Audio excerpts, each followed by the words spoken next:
far. What a fun night. Wow, I don't know if any of you guys have looked around, but there are more mustaches in this room than a Dateline reunion episode. It is, some of you, we're gonna be walking to your cars, right, Ashley? Wow. I don't know why mustaches are such a huge trend right now. All my actor friends, their agents are urging them to grow a mustache for their new headshots. Meanwhile, mine's trying to get me to wax mine. I'm hitting my mid-30s, and that's how my self-esteem feels right now. Just kind of gasping for air at this point. Being a woman in her 30s is like being a balding man, because everyone's like, you know, there's things you could do. Great, now you're calling me ugly and lazy. And maybe a little cheap. I lost one of my part-time jobs, and my dad was like, hey, why don't you try selling Botox like your cousin Lindsay? I'm like, what would my sales pitch be? If you don't buy it, this happens. They're like, I'll take 6,000 units. I'd be like, you really only need like 4. They're like, no, the rest are for you. Here's the kickback. It sucks. I know you can't tell, I try to keep it together, but like I feel so much more run down. Like my body is just internally checking out. I'll be like, hey, wanna go for a run? It's like, I'll catch up. I feel so exhausted after just the most minor exercise. Like I don't even bother getting a physical anymore. I just get a smog check. Technician's like, well, it looks all clear. I'm like, are you sure? Because there's black smoke billowing out of my tailpipe. Thank you. I had kind of a scary moment this week where I was on the exercise bike and I could actually feel my heart hurt. I was like, oh my God, I think I'm too old for Leonardo DiCaprio. Thank you. I used to wear, it sucks, my boobs are getting floppy now. Yeah, it's a real kick in the dick. I used to wear a sports bra for support. I wonder how this joke was meant to go.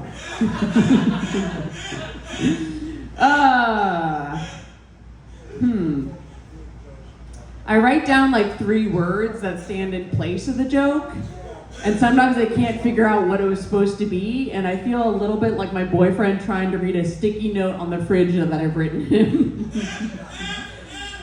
Angry at you, emotional, see you for dinner.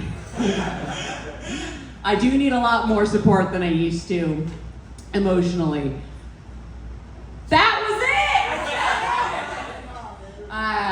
We got there. I feel like other women can bring an extra sports bra in their gym bag, and I have to bring an extra Xanax. I'll be honest, I was a fitness girly in my 20s. I used to wear a sports bra for support, now I wear it for role play. My boyfriend will be like, ooh, I'm a sexy guy at the gym watching you do squats. I'm like, ooh, I'm a sexy girl at the gym where someone else washes the towels.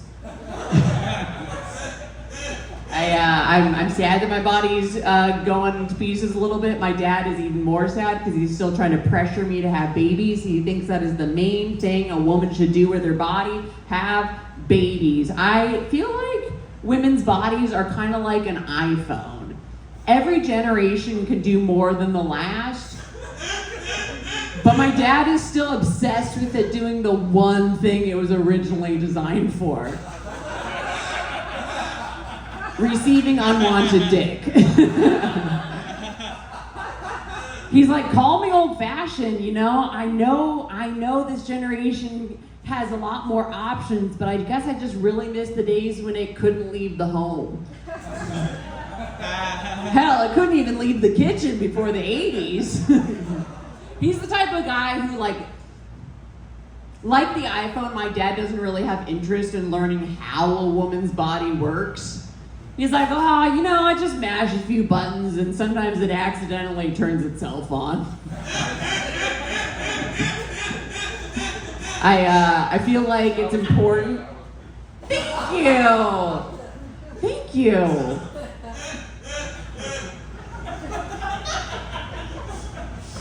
I just got all the validation from a man over 40 that I need. I'm not dissing my dad for not knowing more sexually. I don't want to know that he knows more sexually. It kind of sucks when you're the kid being like, oh, why do I have to show you how it works? I remember being a virgin in college and I would read magazines for my sex advice. That's how I would learn how to have sex. I would read all the sexy magazines like Cosmo and 17 and Field and Stream. Yeah, I don't like that one either, but he got him hot. Magazines were such bad advice for sexual skills. I still remember articles being like, lick your lips a lot, use your lips, it'll remind him of a blowjob. So to remind him of a blowjob, I would just not shut the fuck up. I would just keep talking like, look, I have lips. Yeah, we know. Can you shut up? Remind them of a blowjob? When did they stop thinking of a blowjob? Be like, hey, don't forget, I could give you a blowjob. I'm way ahead of you. He's like, I've been thinking of it for 20 minutes already. One of the tips was like, hey, take a cherry stem from the bar and tie a knot in it with your mouth. It'll show off your skills. I'm like, here, I made it for you. Like, it's trying to show off skills, but not skills you'd necessarily want applied to your dick. Look, I tied a knot in this cherry stem with just my tongue. Imagine what I could do with your dick.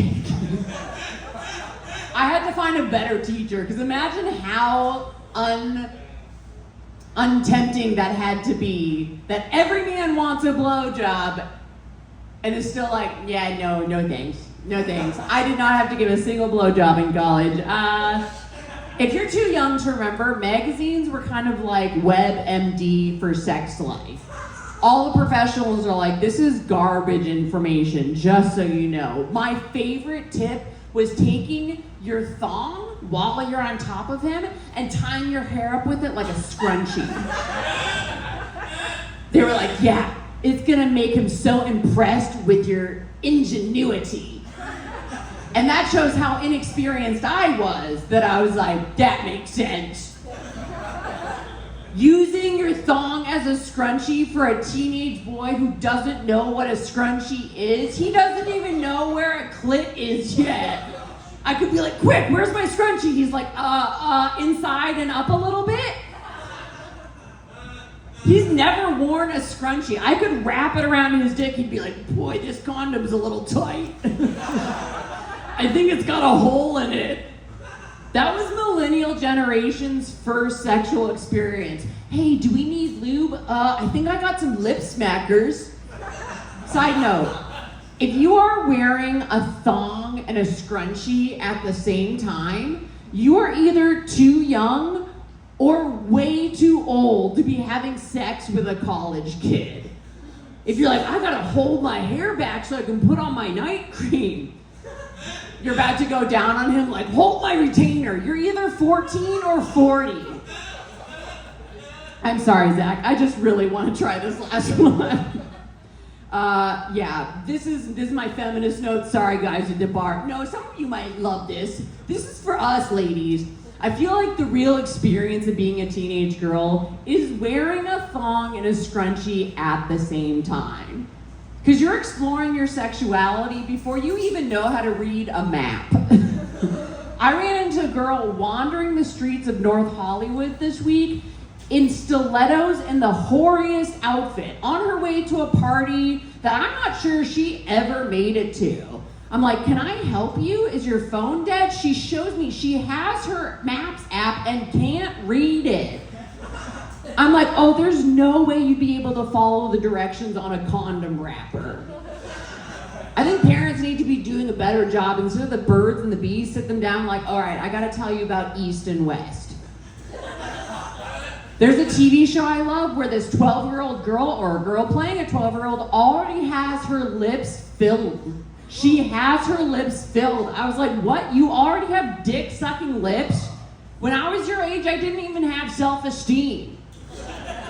You're 12. You have DSL? I didn't even have internet. All right, good enough. Thanks, you guys. Maxi, give it up for host.